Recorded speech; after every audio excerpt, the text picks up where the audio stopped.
I'll be reacting to Taisho Otome Fairy Tale Episode 1. I'll be watching it from Funimation's website, and I'll be starting my reaction in 1-0, go. Oh yeah, I kind of like little touch with like little shuriken and the funny logo. All right, now it's back. Pessimist.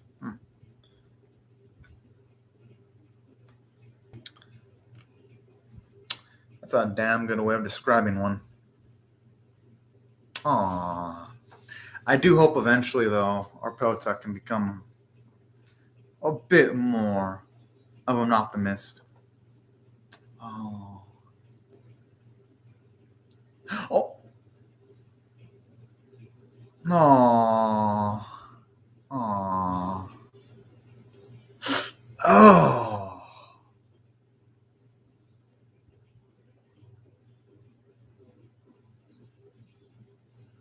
Whoa. Okay, the father pisses me the fuck off. You know, I'm not gonna blame him for being a pessimist, man. I mean, with a parent like that, I mean, hopefully, though, he can change his perspective on himself eventually, though. Because honestly, even though he can't use his right hand, maybe he can find something that he can be good at eventually. You know, I have a feeling this girl might actually be. Well, she might manage to change the perspective of her boy. That's my gut feeling.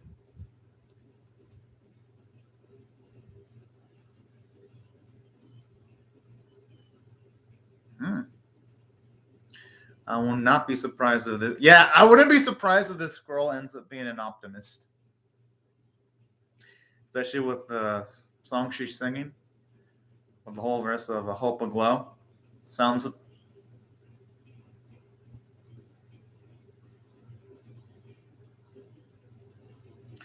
I wouldn't be surprised if that girl ends up being the light, though, because it's setting itself up for that. Mm-hmm. Or who knows? Maybe it's gonna be something completely different. No, never mind. I guess I was on the money there.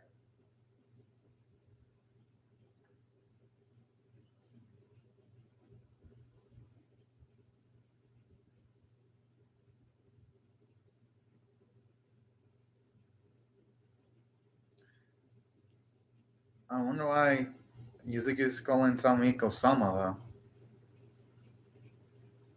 Wait, what? Wait, how? No, seriously, like how? Because considering that Tamahiko's father doesn't seem like a man who would pay heed towards things regarding his own son, how he just simply disowned it, makes me wonder, how does that come about? I don't think he'd be going as far as setting up a bride for his son. At least it wouldn't seem that way. Oh, that's a cute little opening with the kitty. Yeah. Oh, looks like he's gonna slowly fall for her looking at that blushing face. Okay, I kind of like where this is going. Nice bit with the opening. Looks like we're gonna have a nice mix of somber moments, but interspersed with happy moments too. Now, normally when it comes to anime, I'd be like, got the huge age gap. I'm not gonna mention it in this case because considering that this anime is set up in like seemingly an older era, it makes sense that he'd be set up to wed someone that's significantly younger than him. At least going off the context of how things were done back in the day. Because normally I would comment on that, but it is an older era when it comes to the setting. At least it's. Oh.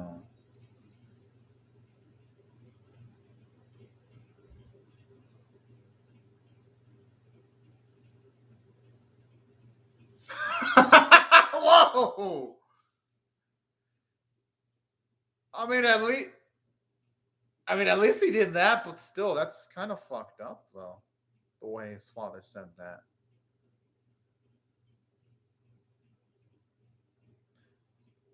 I mean, don't get me wrong. I mean, I get.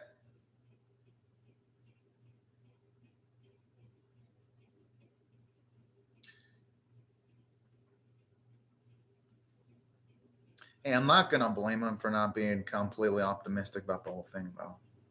I mean, let's just be real.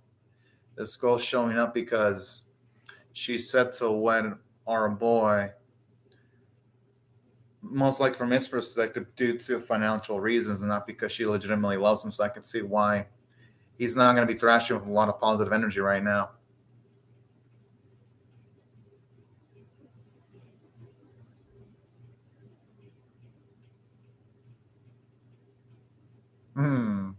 Oh, that kitty's so fucking cute. I want to touch Sears, damn it.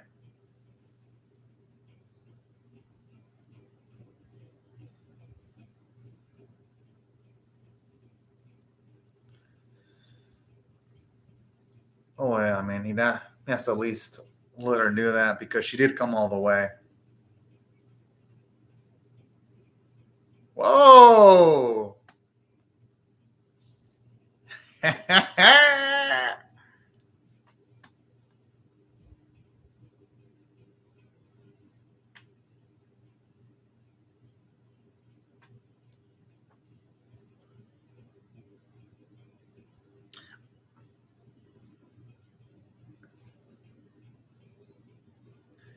I'm assuming he's gonna get used to this eventually.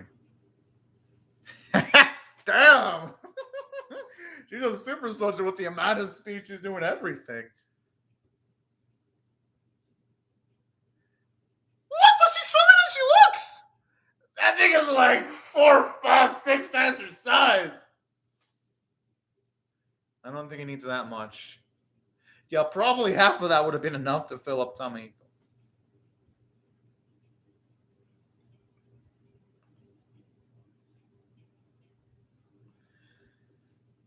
I mean, she is the bride.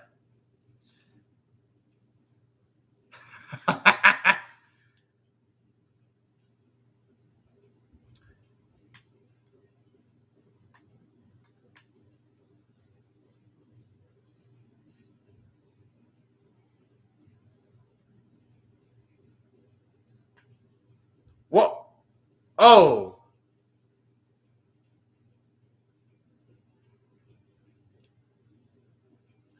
Oh, I love how you see a forceful side towards her.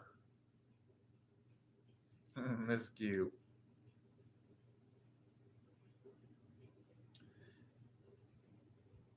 That's a damn good question.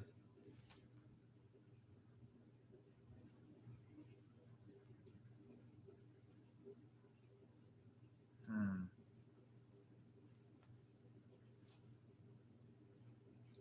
I'm assuming she probably does. That's yeah.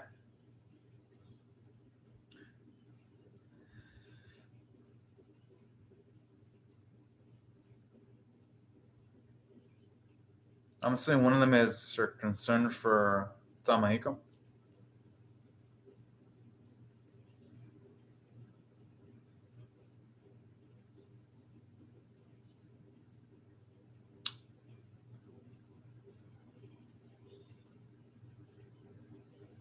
I thought it was a little more serious.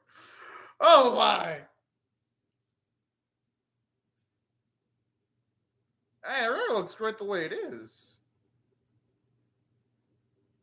If you ask me.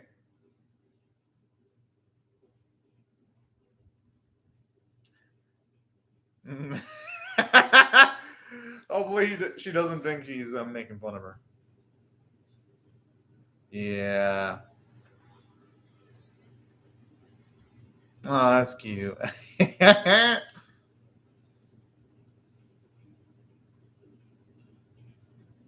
That's good though. Weak characterization from Yuzuki, seeing that even though she's really competent and capable,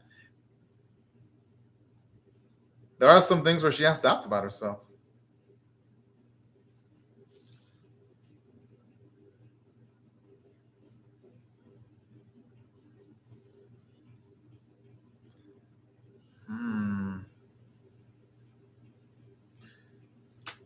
It's finally nice to get to see a bit more of a potential backstory here.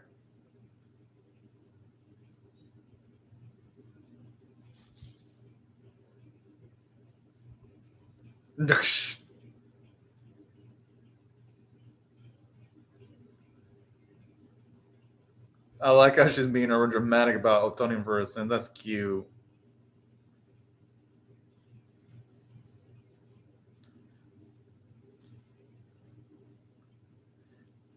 Dang, they've been relying on her too much.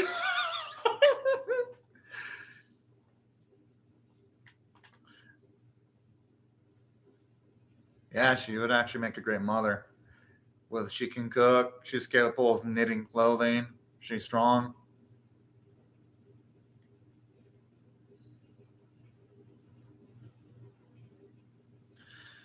Oh boy. Aww.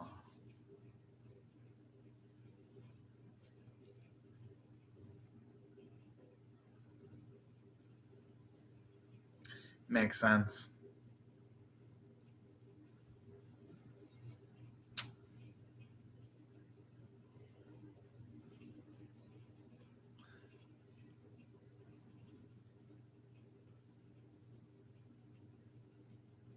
Oh.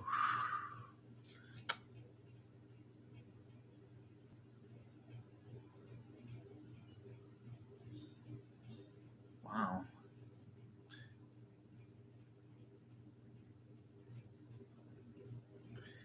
And to see that she's accepting it like that to help out her family shows you how much of a shows you how much of a great person Yuzuki is.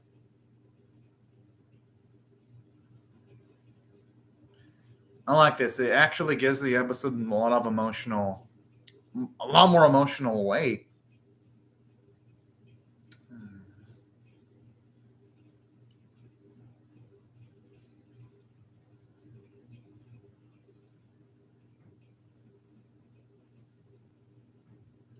December 31st, Taisho, 1921.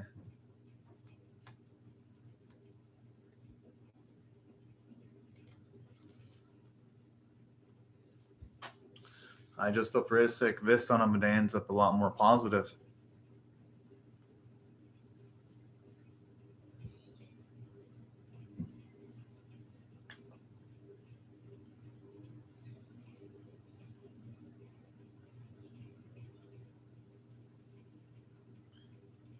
I wonder if he's gonna. Oh,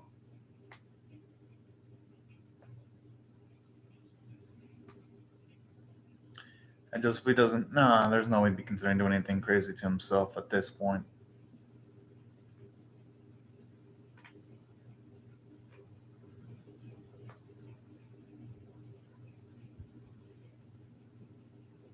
Damn. Okay, what assholes?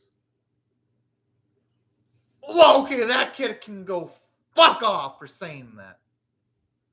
Oh, you know what? His family is filled with douches, man. Fuck them. Fuck. Normally I wouldn't say that, but what the fuck? Wow.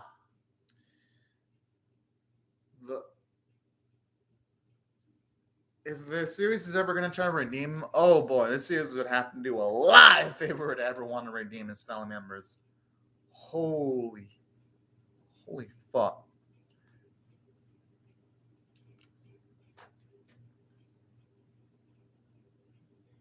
I mean, shit. When it introduced this perspective, I was pessimistic. I was already like, okay, I understand. But seeing the reactions from even his own siblings, I'm like, okay. Now,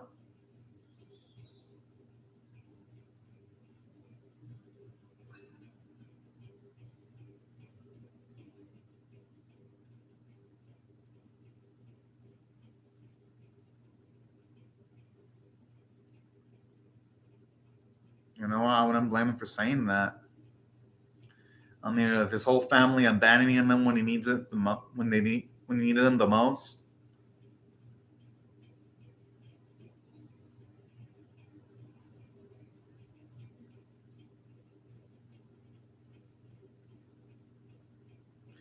And I'm not going to blame him for lashing out like that because you got to look at it from his perspective.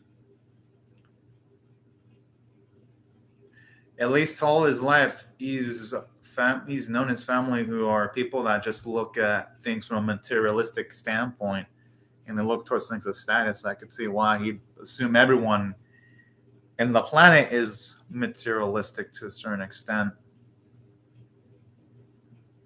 Sweet little moment, though.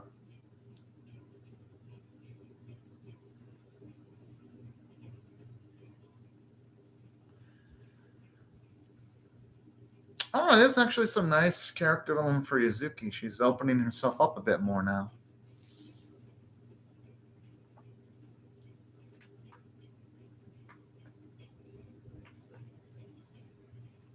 I'll ask you.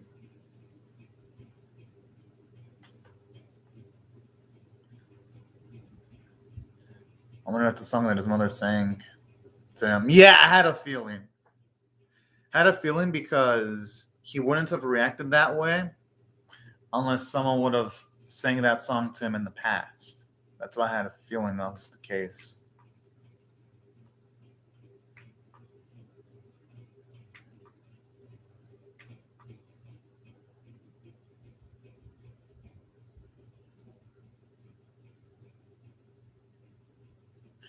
Well, he'd have to become left-handed if he were to go to school, but I wouldn't blame him for not wanting to go. But he's going to have to do it eventually.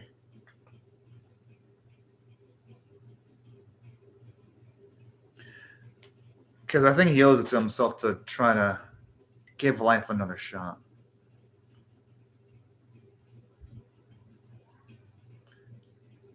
Well, that would be the case where no one would mourn his death. Even if that were the case.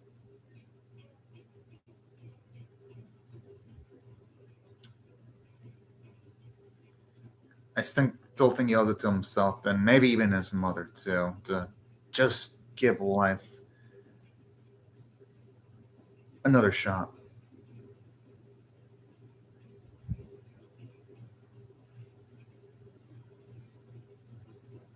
Oh.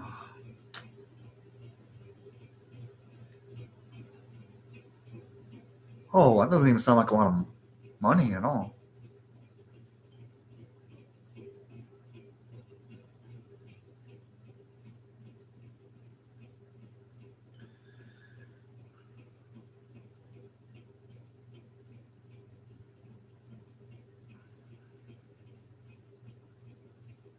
That's actually a cute scene, a little bit of nervousness she had there.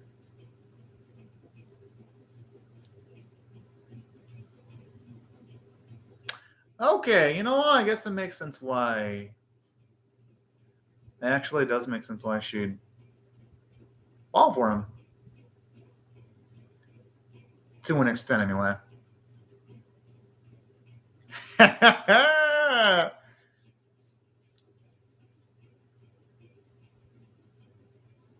Whoa!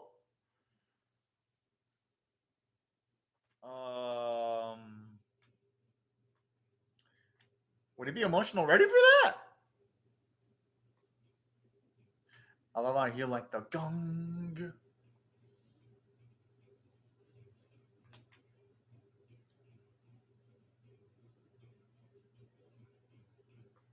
Go with the flow. That's the only thing he really knew. Just go with what his gut instinct tells him.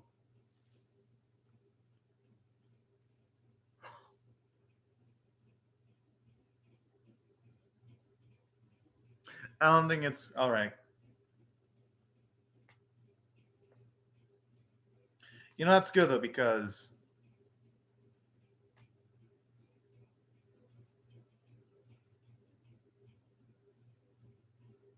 I'm saying that's good because I think they should really sleep with each other intimately once they really get to know each other. It'd be a bit too early if they shared the futon.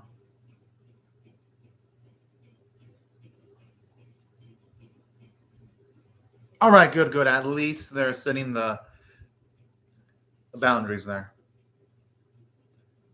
Aw.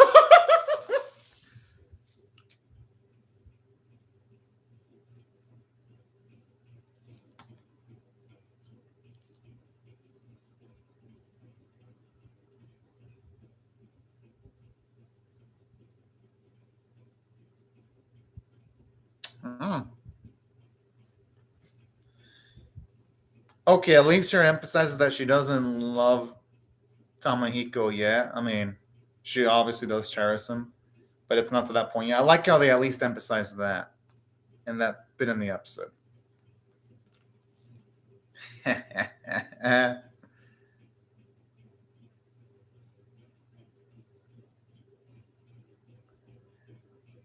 He's gonna have to stay in that position now. Hey, he will fall asleep. Yeah, fatigue's gonna take over eventually.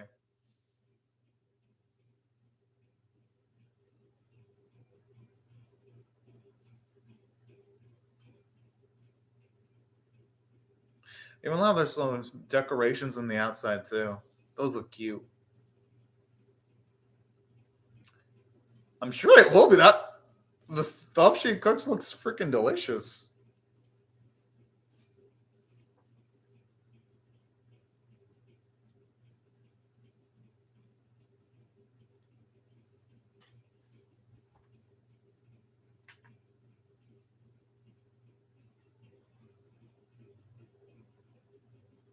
Yeah, he's getting used to her.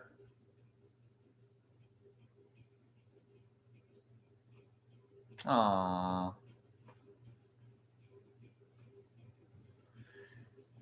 He won't be saying that pretty soon. That's my gut feeling.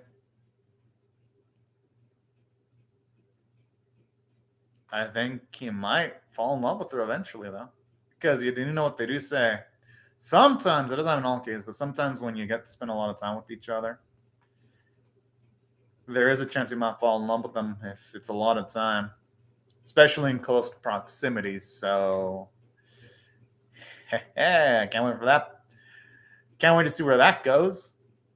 As far as EDs go, I like the song so far. Yeah, the animation is pretty simplistic as far as EDs go. It's just a bunch of bits of art interspliced, but I don't mind that as long as the song's good. I don't mind that one bit. And even though yes, it takes a conventional approach as far as EDs go, at least the stills they got are well drawn too. To its credit.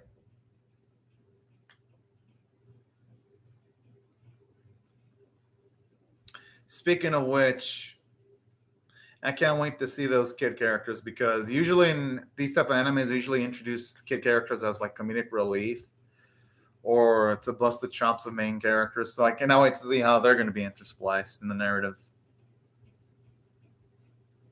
And I hope it delves into his family too. I really want to see stuff about that. But overall, good first episode, actually. I'm actually liked this more than I thought I would.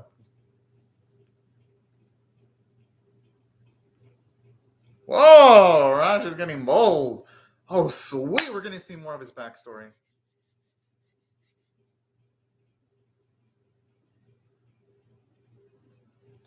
Okay, looks like we're going to get to see a lot of dramatic tension in episode 2. All right, I'll be there for episode 2.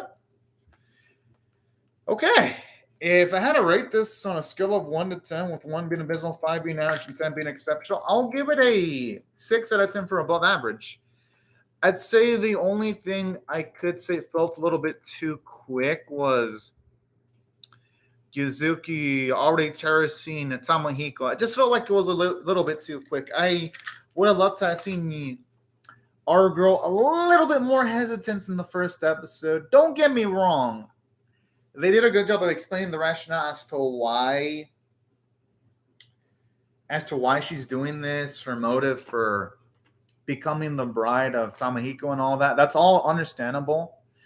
But, Tamahiko just giving her a coat to warm herself up in and treating her nice. It just felt like it was a little bit too quick for her to start cherishing her main boy. I would have loved to have seen maybe like a first episode with somewhat uneven interaction between the main characters, and then have this type of warm stuff for a second episode. The way they did it, don't get me wrong, it was a good watch. It just felt like it was a little bit too quick. And saying that, I'd say that's the only. Oh, and I guess you could say from a visual standpoint, this episode isn't, say, as finely crafted as some of the other slice of life anime that have been airing this year. Like, say, if you compare it to the visual muscle of a Super Cub that aired earlier this year, and some of the other animes that aired earlier this, well, more like last year, like Horimiya. If you're asking me how I feel about it from the perspective of a person who's seen almost all the non-seasonal animes for 6 seasons straight, going on to my 7th now. Yes, it isn't a super visual master powerhouse, but the visuals do get the job done, though, to its credit. They're not bad, per se. You can definitely tell the animators put a lot of effort into it. But yeah, there were some instances where, yeah, there was a few speed line usages and all that. But for the most part, it was competently done. I'd say if I had to give the animation a grade, I would probably give it on the B- side, which is still above average for sure. But it wouldn't get the 8 I would give towards other slice of anime I've seen earlier this year, like Super Cup, or that I would give it an A because that was like a visual feast for the eyes. But overall, that was good. I like the character designs, though. Yes, you could say they're not super detailed, but I think it fits considering that this series has some nice comedic vibes. I'd say the artwork fits the type of series because whenever a moment is serious, they can just dim the artwork or make certain character designs a little bit more detailed for more dramatic storytelling. So I'd say from an art standpoint, it's pretty versatile because this episode did a good job of balancing the sad, somber mood, like when it showed Tamahiko's family, but also the comedic moments where the artwork was a little bit brighter when you had anything involving Yuzuki. So to its credit, I really did like the artwork overall. Now, from a story standpoint, I'd say for the most part, it's positive vibes. Most of the jokes that it did try to pulled it off with a lots of success. Like, for example, some of the jokes where it was over the top with Yuzuki having all that stuff was hilarious. And that wasn't the only bit that got a few good laughs from me. Even the bits where she was cleaning or when he was imagining that they were going to sleep in the same futon were pretty adorable. So I love the jokes. It fits, it's hilarious, and it is damn good. Now, aside from that, I thought I did pretty good from a character standpoint. I did a good job in justifying why our main protagonist would be pessimistic. I mean, with the way his family treated him less than a human being, I'm like, yeah, I'm not going to blame him one bit. If anything, it does a great job of making me feel sympathy for him because now it makes you want to root for Tamahiko more than I already was rooting for him. So great job on the series for that. Because usually in these type of animes, it takes me sometimes maybe 2 or 3 episodes to really root for a protag. But the episode did it almost instantaneously, and I got to give it credit for that. So more power to the series for doing that. And another thing that I also really loved about it, I love how here they gave Yuzuki at least some narrative justification as to why she'd want to be the bride because she has to be off her depths for her family. And it shows you how much of a sweet person she is to be going this far for her family. Shows you how much of a good individual she is. So from a characterization standpoint, it did amazing. I mean, yeah, I think you could argue if you had to be nitpicky that the family of our main boy, Tamahiko, could be at least a little bit cartoony when it comes to how savage they are. I think it fit, though, but if any other viewer were to go in thinking that, I wouldn't blame them either. I could see the other perspective. But overall, I thought it worked, though, because I think they had to make Tamahiko's family complete and utter savages because for him to have that much of a pessimistic perspective, he needed to have a really rough backstory, and I thought the episode did a good job in pulling it off. So that's what I thought overall. The character writing was damn good. As for other bits, voice acting was great. And that's why I thought the episode was an above average on a scale of 1 to 10, with 1 being abysmal, 5 being average, 10 being exceptional. That's why I thought it was 6 out of 10. It was enjoyable. Just wish that when it came to Yuzuki, they would have slowed it a little bit down. I wish would have seen her a little bit more hesitant when she first met Tamahiko. But I'd say other than that, the episode was pretty damn good. And I'm definitely going to be reacting to episode 2. But anyways, y'all, these are my thoughts on the episode. I would really love to hear your thoughts on how I feel about my reaction or the episode itself in the comment section below. Hope y'all rate the video, share it, comments, or subscribe, because aside from me reacting to the next episode, I'm going to be reacting to Let's Make a Mug 2 episode 2 and its live action bit. So I'll see you either next week if you join me for my reaction to the next episode, or if you join me in a few minutes for my Let's Make a Mug 2 season 2 episode 2 reaction. But anyways, y'all, thank you very much for watching my video, and I hope y'all have a fantastic day, everyone. Bye-bye.